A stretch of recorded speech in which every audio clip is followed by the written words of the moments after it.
They let her go after 17 years without a single word of thanks.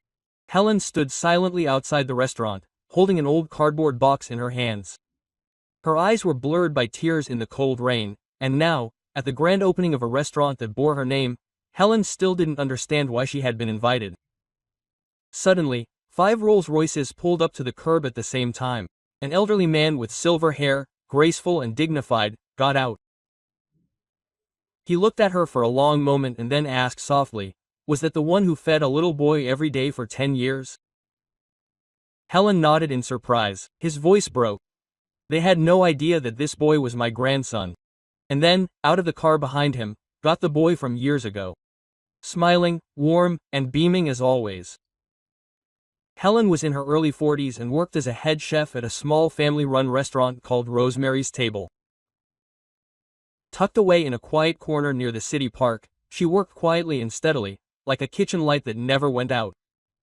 Not one to draw attention, not one to ask for anything. She simply showed up on time every day, wearing a faded apron and carrying a weathered notebook full of handwritten recipes left to her by her late mother. She lived alone in a modest apartment. No husband, no children. No one called her name, except for a few coworkers and elderly neighbors. But anyone who had ever come to the restaurant, especially the homeless in the area, knew exactly who she was. She often donated what she could, helping others quietly without expecting anything in return. No matter how busy the day, Helen always took the time to prepare a small extra meal. Usually a hot sandwich and a carton of milk, and left it in a brown paper bag behind the restaurant. This food came from her own daily portion. The boy who got it was thin, shy, and always waited in silence. Around noon and again late at night.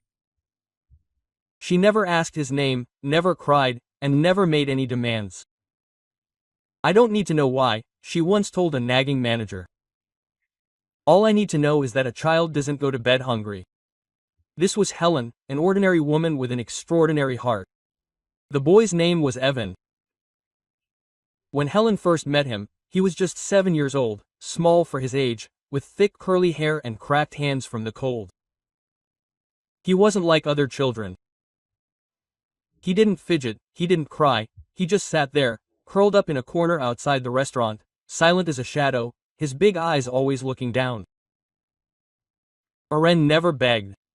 He didn't even speak. He simply waited until Helen came out with a brown paper bag in her hands. Then he bowed his head low, took it gently in both hands, and disappeared without a word. She once asked, "Where do you live, honey?" Evan just shook his head. "What about your mother?" He was silent for a long time, then he whispered. "Like wind coming through a crack. She died when I was 5. After Evans lost his mother, he was sent to a children's home, a place where, he later said, there were more fights than hugs. He ran away. Since then, he sometimes drifted and slept next to elderly homeless people, sometimes in an old cardboard box or under the closed awning of a closed pharmacy. Life was a gray fog until he met Helen. She didn't ask questions. She didn't flinch at his filth or tell him to go somewhere else. Twice a day, at noon and at night, she would leave a meal at the back door, along with a little note that simply said, "It's okay, honey. Don't be afraid." Quote, to Evan, Helen was more than just nice. She was the reason he believed the world hadn't completely turned its back on him. Helen never told anyone about the boy. She didn't post about it. She didn't tell her coworkers. She didn't ask the management for permission. For her, leaving a meal at the back door wasn't an act of charity. It was an instinct, like breathing while her heart was still beating. Every afternoon, as she prepared meals for customers, she would secretly pack an extra sandwich, more meat, a little more cheese, and a small carton of milk. Every evening, even on the busiest nights when no one had time to say hello, she still found a moment to pack a hot dinner. Sometimes it was honey-glazed chicken, sometimes just toasted bread with vegetable soup, and always there was something in it. A small handwritten note in her slanted handwriting. "I added an egg today. It's up, darling." Quote. Or you could say it's going to rain tonight. Find a dry place to sleep. Okay. Even grew up with these notes. Every line, every fold of the brown paper bag burned itself into his memory, like a name carved into a tombstone. He never stayed long, he ate and then quietly disappeared. But he always folded the note neatly and put it in his coat pocket like something sacred. Helen never asked for anything in return. Sometimes she was scolded by the restaurant manager. She would bow her head, apologize quietly, and do the same thing again the next day. What kind of person lets a hungry child go empty-handed, she would think to herself. And so 10 years passed. The world had changed, time had passed. But Helen remained the same with a paper bag, a kind note, and a child whose name she never asked. The restaurant where Helen worked had a simple business policy. Each employee was entitled to 1 meal per shift. But after meeting Evan, Helen quietly began to divide her meal in half. One half for herself, the other for the boy. She would carefully wrap his portion and place it in the familiar brown paper bag. Even on days when her stomach growled and her legs felt like lead, she would set it aside for him. Some days her hands would shake with hunger. As she worked at the stove, her vision would blur. But when she heard Evan's soft footsteps outside the back door, she smiled as if the day's exhaustion had never touched her. As long as he's not hungry, she thought to herself, I'm fine, but not everyone gets it. Whispers began to rumble among the kitchen staff. She's feeding a beggar. He'll just get used to being lazy. These kids are dirty. They hang around the back door. If customers see that, it's bad for business. Even the manager took her aside one day and warned her, you could be fired if you keep handing out food like this. This is a restaurant, not a charity kitchen. Quote. Helen didn't argue. She simply nodded. And the next morning, she quietly packed up another half meal and left it in its usual spot. She never indulged herself, but deep down she knew that some kinds of hunger don't live in the stomach, they live in the heart. 10 years flew by. Evan grew bigger, stronger, and more confident. And then one day he was gone. No goodbye, just a folded scrap of paper. I have to find a job now, Miss Holland. I'll do my best, just like you always did for me. From that day on, no one looked at the boy again. The back door was quiet. The brown paper bag never returned to its corner. It was a cold winter afternoon in California. The wind swept through the streets, driving people home with their collars turned up. But Evan, now 22, stopped short when he saw an elderly man collapse near a bus stop. The man had suffered a stroke. Without hesitation, Evan lifted him onto his back and rushed him to the nearest hospital. They made it just in time. In the emergency room, a nurse shouted, "We need a BR-negative blood immediately. This is extremely rare. Without blood, he won't make it to surgery." Quote, the room went silent. No one had this blood type. Evan stepped in, calmly, but urgently. "I have this blood. I've donated before. Join me. Please hurry." That same evening, a young doctor posted the story online, captioning it with a photo of Evan and the caption, "Stranger with rare blood type saves elderly man from snowstorm." The video went viral overnight. Thousands of miles away, in a luxurious New York estate, businessman Richard Marshall was having dinner with his daughter when she played the clip on her living room TV. She pointed to the screen and said, "Dad, this guy looks a bit like you." Richard looked up. The moment he saw the young man's eyes, his spoon fell to the table. "Wait, rewind that part." The tilt of his head, the set of his jaw, and most of all, the way he held up his hand with quiet determination. It was her. It was just like her. The woman he had once loved very much, but whom he had had to let go because her background didn't fit his family's standards. Something stirred in Richard's chest. A thin thread unraveled from a memory he had thought buried. That night, he called the hospital. He needed to know the name of the young man in the video. All they could tell him was that it was Evan Lewis. No birth certificate, no recorded relatives, living in a shared apartment nearby. He froze. Evan Lewis, the name that was in the last letter she had left him before she disappeared. Quote, "If it's a boy, I'll name him Avean," she had written. He ordered a blood test. When the results came back, his breath caught in his throat. Match, 99.9% biological father. Richard sat alone in his office, his hand over his face. For over a decade, he had lived surrounded by wealth, titles, and affluence. But now he realized that his blood flowed through the veins of a boy who once slept in alleys. And the first words he whispered as he looked at Evan's medical records were not, "He's my son," but "Who kept him alive all these years?" Evan had no idea that thousands of miles away, two men, one his father, the other who once denied his existence, were now sitting silently in a black Rolls-Royce, driving through the working-class neighborhoods of the California suburbs. Inside were Richard and his father, the CEO of the Marshall Group. For the first time in their lives, they shared a silent, unspoken regret. The car pulled up in front of an old repair shop. A young man in a grease-stained hoodie stood outside, wiping oil off an engine. Quote, "Evan," Richard called, his voice softer than it had ever been in a boardroom.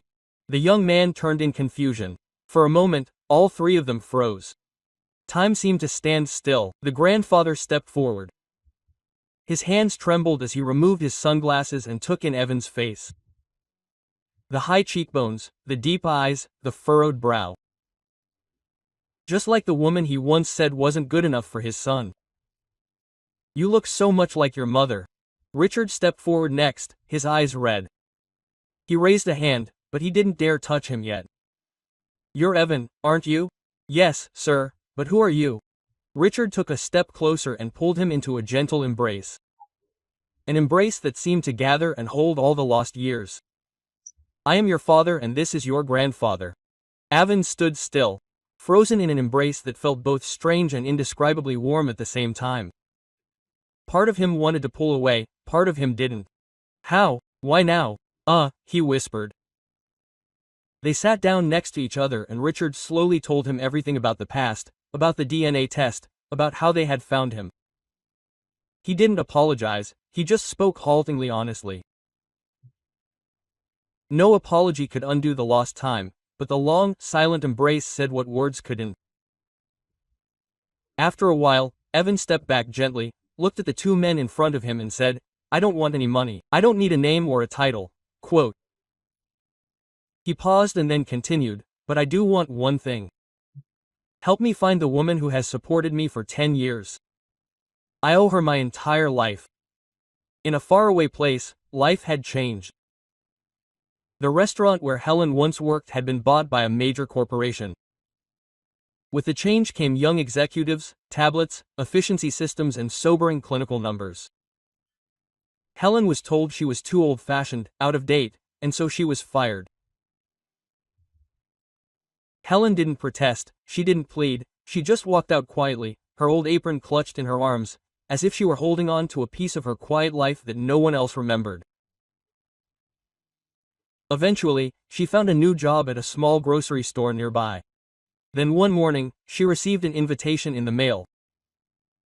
They were cordially invited to the grand reopening of the restaurant where they once worked. Helen paused. It had been so long since anyone had greeted her warmly. She just wanted to walk by, maybe take a look in the window, and then leave. But when she reached the old street corner, her gaze froze. Above the entrance hung a brand new sign that read in bold white letters, "Helen's Table, where every child has a seat." She took a step back, her heart was racing. Her name was written on a restaurant sign. At that moment, the door opened. A young employee stepped out. Quote, "Are you Helen? Please come in, everyone is waiting for you." She was led inside and immediately felt something different. The room was warm and filled with light.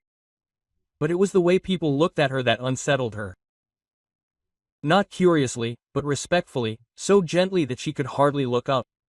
She walked slowly, as if in a dream.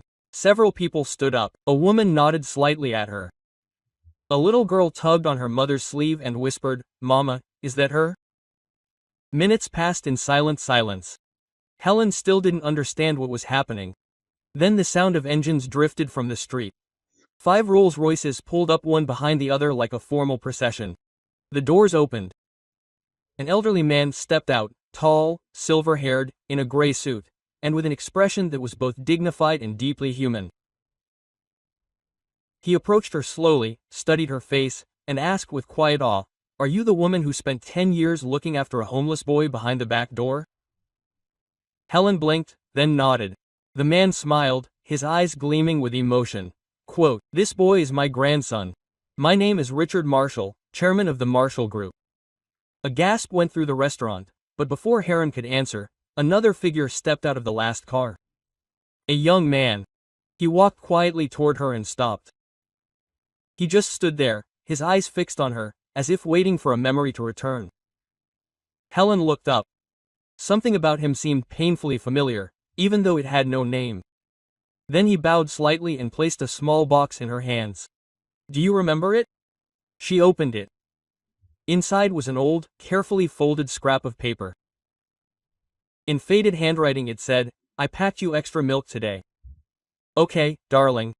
Her hands were shaking, her throat tightened. When she looked up again, the young man spoke softly, "I have kept this note since I could read. You were my home and now I want this restaurant to be yours, because it has always been yours." Nobody spoke. Helen began to cry. For the first time in years, she felt seen. Not as a former employee, but as someone who had made a significant impact on someone else's life. There was no grand opening, no marketing campaign. But within a few weeks, lines stretched the length of the block outside the restaurant. People didn't just come for the food. They came to meet the woman who had provided a homeless boy with a hot meal and a handwritten note for 10 years.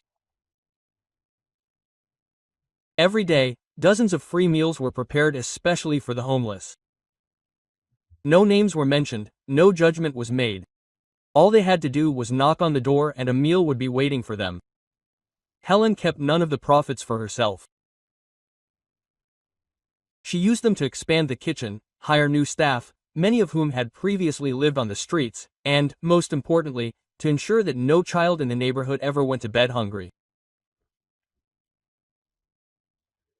The Marshall family, who had once turned their backs on Evan's mother, were now quietly supporting several charitable foundations for underprivileged children. Some called it redemption. But to Helen, it was simply what she should have done a long time ago. Helen never asked for recognition. She simply wanted to do the right thing. Quietly, consistently, and kindly. And somehow, that quiet kindness became a slow-burning fire that lit hearts across the country. A note, a warm meal, a boy the world had almost forgotten. Together, they became a story that caused millions to stop and think, because that's how kindness works silently, without expecting anything in return. If you believe that compassion can change lives, share this story. Follow us and help bring light to a world that needs it now more than